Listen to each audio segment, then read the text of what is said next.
A engenharia da ruína. O papel oculto do judiciário na destruição de uma nação. Você já se perguntou como um país morre? Não em meio a bombas ou revoluções, mas em silêncio. Como um paciente envenenado lentamente por aqueles que deveriam protegê-lo? Prepare-se para descobrir o papel assustador do judiciário na desintegração de uma nação. Neste vídeo, desvendamos o conceito da engenharia da ruína, uma estratégia sutil e perversa onde o poder que deveria garantir a lei e a ordem se torna o arquiteto da própria destruição de um país. Exploramos como o ativismo judicial, a perseguição política e o totalitarismo silencioso corroem as instituições por dentro, transformando a lei em uma arma e a liberdade em uma memória distante.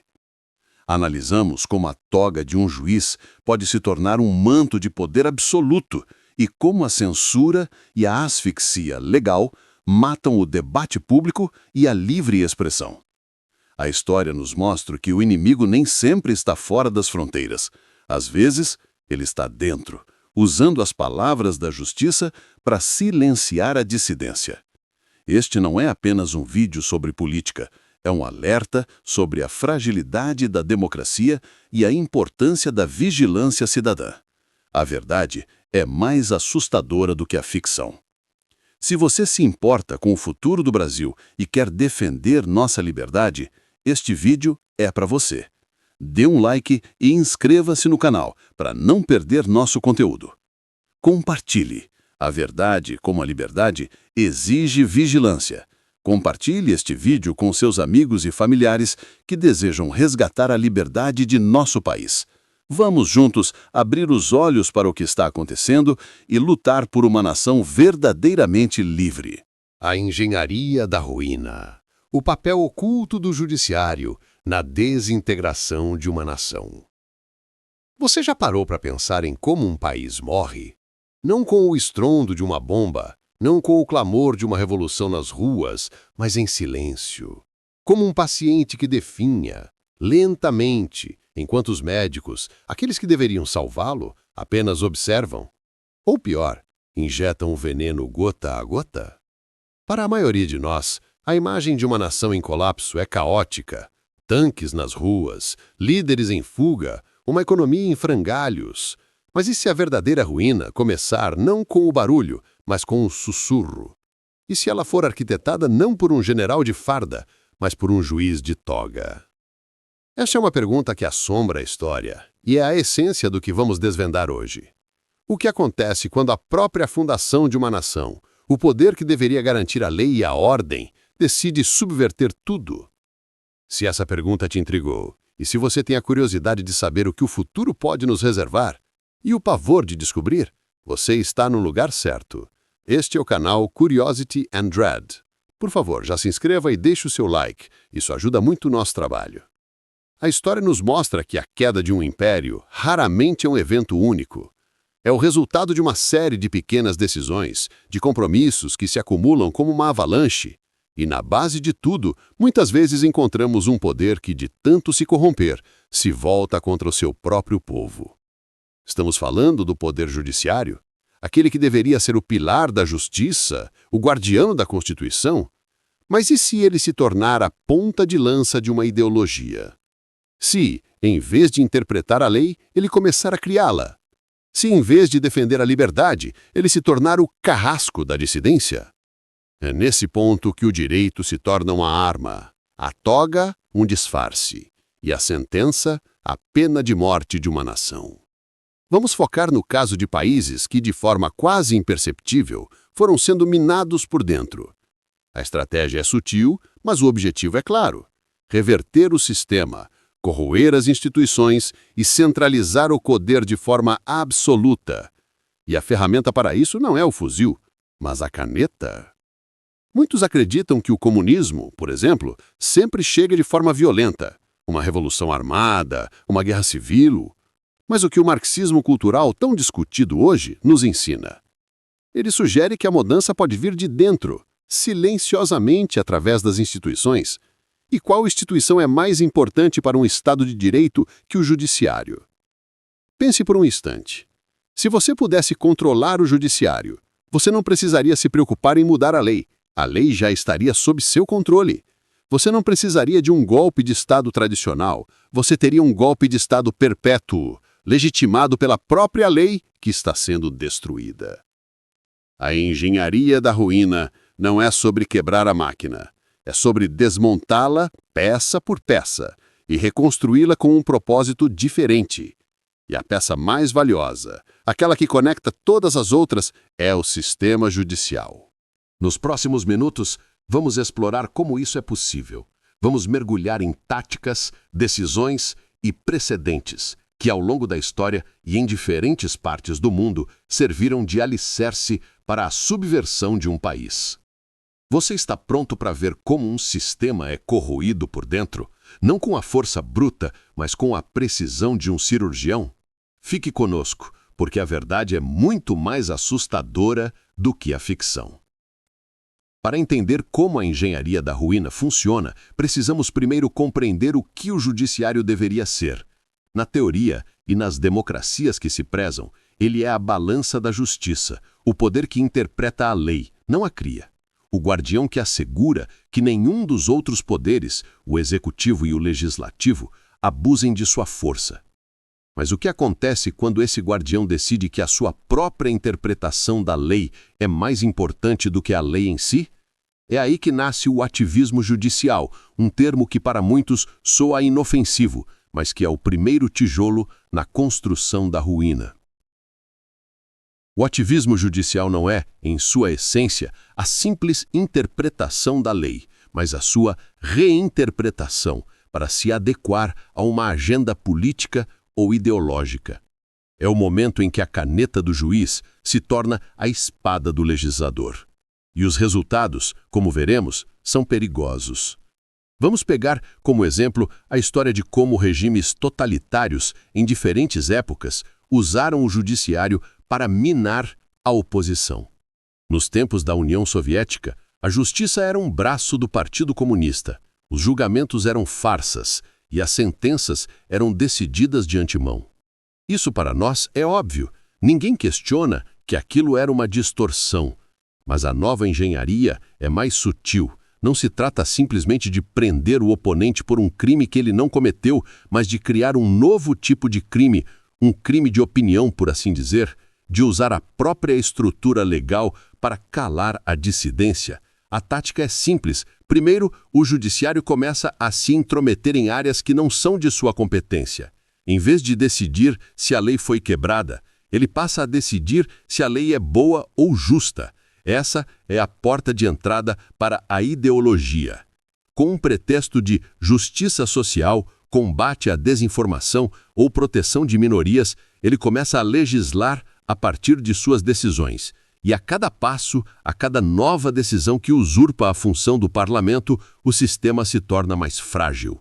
Pense comigo, se um tribunal pode criminalizar uma opinião, se pode determinar o que é verdade e o que é mentira na esfera pública, o que impede que amanhã ele decida qual é a forma correta de se pensar, qual é a religião aceitável ou qual é o modelo econômico que deve ser imposto?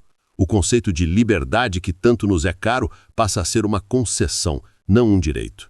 Um dos maiores perigos é que essa subversão não é vista como uma ameaça imediata. A maioria das pessoas está preocupada com o preço do pão, com a violência nas ruas, com o seu dia a dia. Elas veem um juiz decidindo algo e pensam, bom, é a justiça. Elas não percebem que essa decisão pode ser o primeiro passo para o confisco de suas liberdades mais básicas. Quando o judiciário se une a um poder hegemônico, seja ele um partido político, uma ideologia ou um grupo de interesse, ele se torna imune ao controle popular. Ninguém votou em um juiz, ninguém pode demiti-lo. Ele se torna o árbitro final, com poder sobre a vida, a propriedade e, o que é mais assustador, sobre a opinião de cada um. Estamos testemunhando uma transformação. A toga, que antes era um símbolo de equilíbrio, agora se assemelha a um manto de poder absoluto. A balança, que deveria ser cega, agora parece ter um olho, e ele está fixo em um único objetivo: a completa submissão do cidadão ao Estado. E o judiciário, nessa arquitetura sombria, é a ferramenta mais poderosa para isso.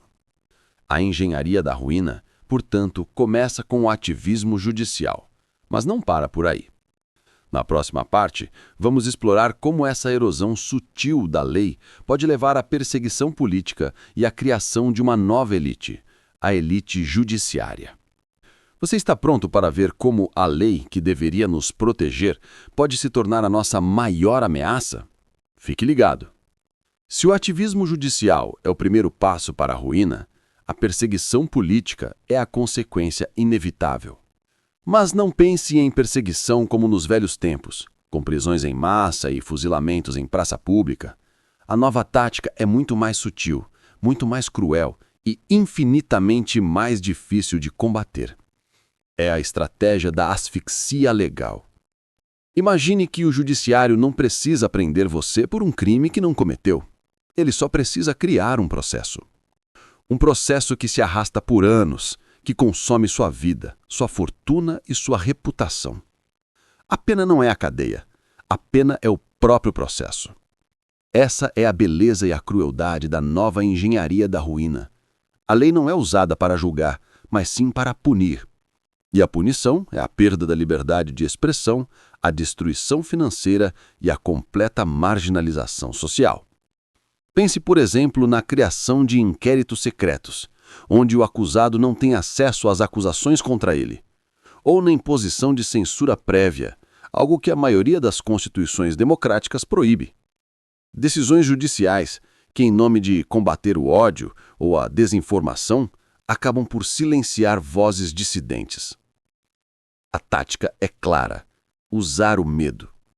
O medo de ser processado, o medo de ter seu patrimônio bloqueado, o medo de ser cancelado e, em última instância, o medo de ser preso. Quando a população percebe que o judiciário é uma ferramenta de perseguição e não de justiça, ela se cala. O debate público morre, o jornalismo investigativo se torna um esporte de alto risco e a sociedade, por medo, começa a se autocensurar.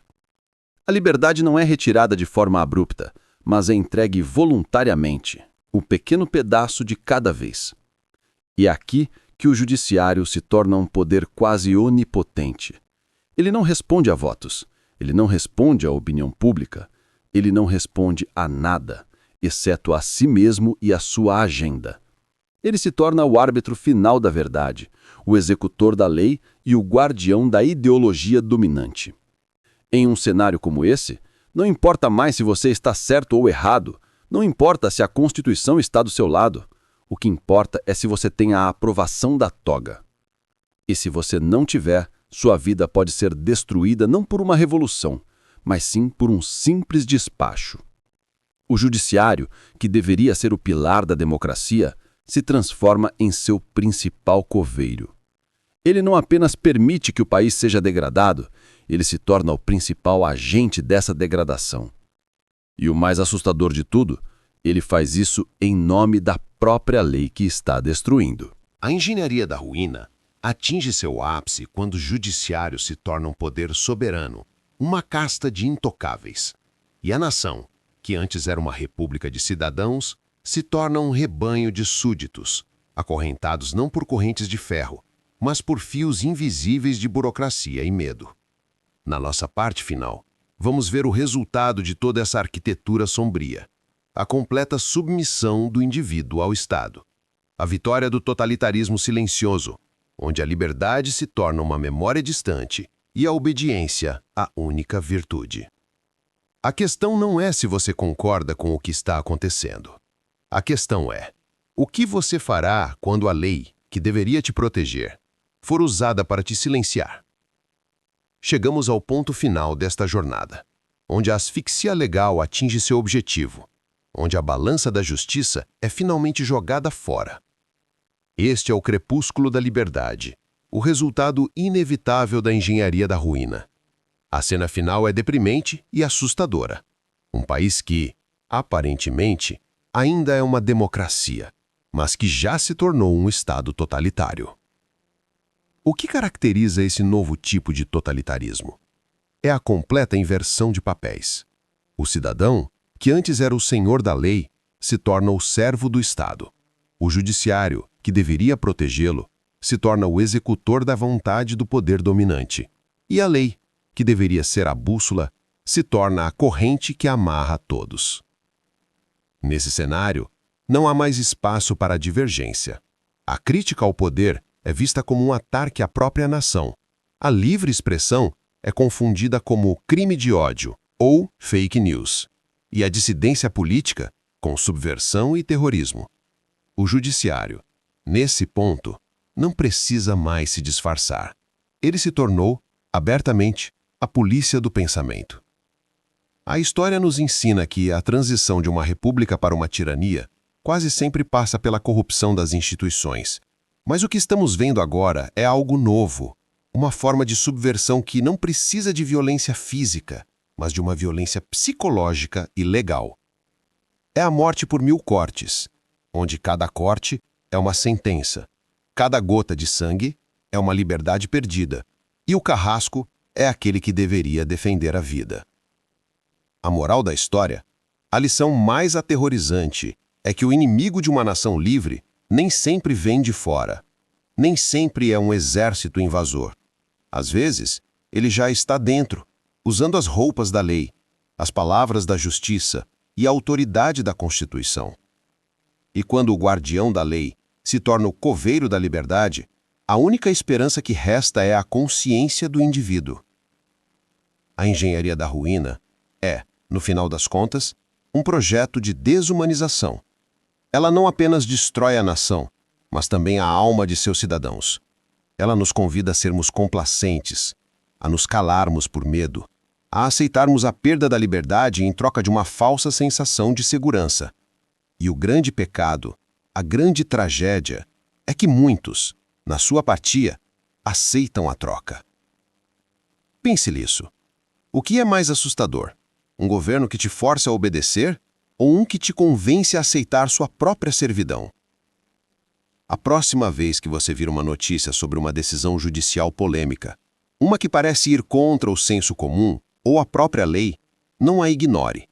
Pare e pergunte: isso é um ato de justiça ou é mais um tijolo na engenharia da ruína? Porque a verdadeira justiça, como a liberdade, exige vigilância. E o preço da ignorância, como a história já nos mostrou, é a servidão.